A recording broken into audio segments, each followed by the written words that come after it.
ابو بکر کے دو مطلب علماء نے بیان فرمائے ہیں۔ ایک البکر، اس کا مطلب ہوتا ہے جو اونٹوں کے معاملے میں مہارت رکھنے والا ہو نا، اسے بکر کہا جاتا ہے۔ جو اونٹوں کا بہت بڑا ماہر ہو، اونٹوں کے بارے میں سے بڑی معلومات ہو، اسے بکر کہا جاتا ہے۔ اور بعض علماء نے لکھا کہ جس قبیلے کے اندر زیادہ اونٹ ہوتے تھے، جس قبیلے میں زیادہ کثرت سے اونٹ پائے جاتے، اسے بکر کہا جاتا تھا۔ ابو بکر صدیق رضی اللہ تعالیٰ کو بکر کہنے کی ایک وجہ یہ بھی تھی کہ آپ اونٹوں کے معاملات میں بہت زیادہ مہارت رکھتے تھے، جس کی وجہ سے آپ کو بکر کہا گیا۔ اور ابو بکر کا معنی ہے بہت زیادہ مہارت رکھنے والا۔ اچھا، ایک ابو بکر کا یہ مطلب ہو گیا۔ دوسرا ابو بکر کا مطلب کیا ہے؟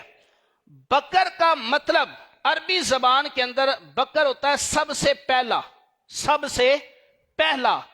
جو بچی جس کے بھی شادی نہ ہو، جو ابھی بلوغت کی عمر کو پہنچی ہے، اسے باکرہ کہا جاتا ہے۔ جب وہ بالغ ہو جائے، اس کی شادی ہو جائے، اسے سیبہ عربی میں کہا جاتا ہے۔ تو بکر کا مطلب ہوتا ہے سب سے پہلا، ابتدائی ایج، ابتدائی سٹیج والے، ابتدائی مراحل والے۔ تو ابو بکر کو ابو بکر کیوں کہا گیا؟ اس لیے کہ آپ سب سے پہلے ہیں۔ آپ سب سے پہلے کس چیز میں؟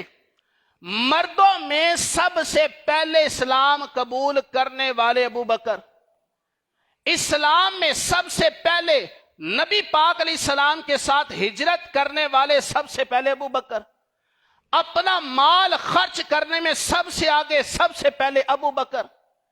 اور اسی طرح مسلمانوں کے نبی پاک علیہ السلام کے ظاہری پردہ فرمانے کے بعد سب سے پہلے خلیفہ بننے والے ابو بکر، اور نبی پاک علیہ السلام کے ساتھ مزار شریف کے اعتبار سے سب سے آگے سب سے پہلے دفن ہونے والے ابو بکر۔ اور روایتوں میں آتا ہے نبی اکرم صلی اللہ علیہ وآلہ وسلم کے ساتھ قیامت والے دن سب سے پہلے سب سے آگے اٹھنے والے جو ہوں گے وہ بھی ابو بکر ہوں گے۔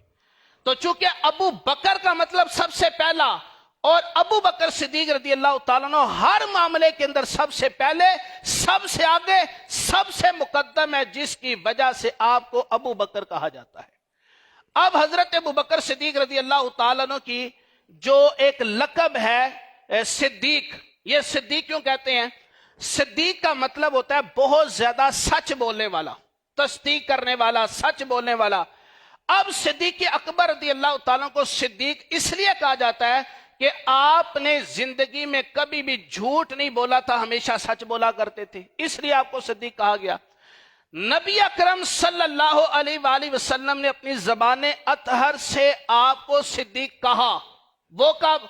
جب نبی پاک علیہ السلام احد پہاڑ پر موجود تھے، احد پہاڑ جھومنے لگا تو نبی پاک علیہ السلام نے اس احد پہاڑ سے فرمایا، اے احد ٹھہر جا، کیا تجھے پتا نہیں کہ تجھ پر ایک نبی، ایک صدیق اور 2 شہید تیرے اوپر ہیں؟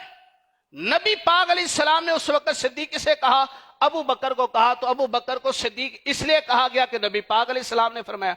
ابو بکر صدیق رضی اللہ تعالیٰ کو صدیق کہنے کی ایک بڑی وجہ یہ بھی ہے کہ جب نبی پاک علیہ السلام کو معراج ہوئی اور نبی پاک علیہ السلام نے اگلی صبح جب لوگوں کو بیان کیا کہ میں راتوں رات مسجد حرام سے مسجد اقصیٰ گیا، پھر آسمانوں پر، پھر لامکاں، پھر رب کا دیدار ہوا، واپس بھی آ گیا، اب لوگوں نے تکذیب کی، لوگوں نے جھٹلایا، واقعہ معراج کو جھٹلایا۔ اس موقع پر جو سب سے پہلے آپ کی تصدیق کرنے والے تھے وہ ابو بکر تھے، اس لیے ابو بکر کو صدیق کہا گیا۔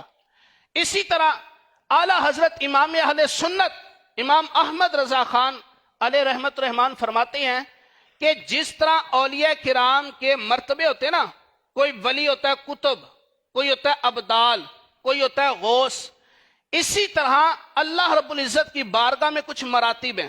سب سے بڑا مرتبہ نبوت، سب سے بڑا مرتبہ کون سا ہے؟ نبوت۔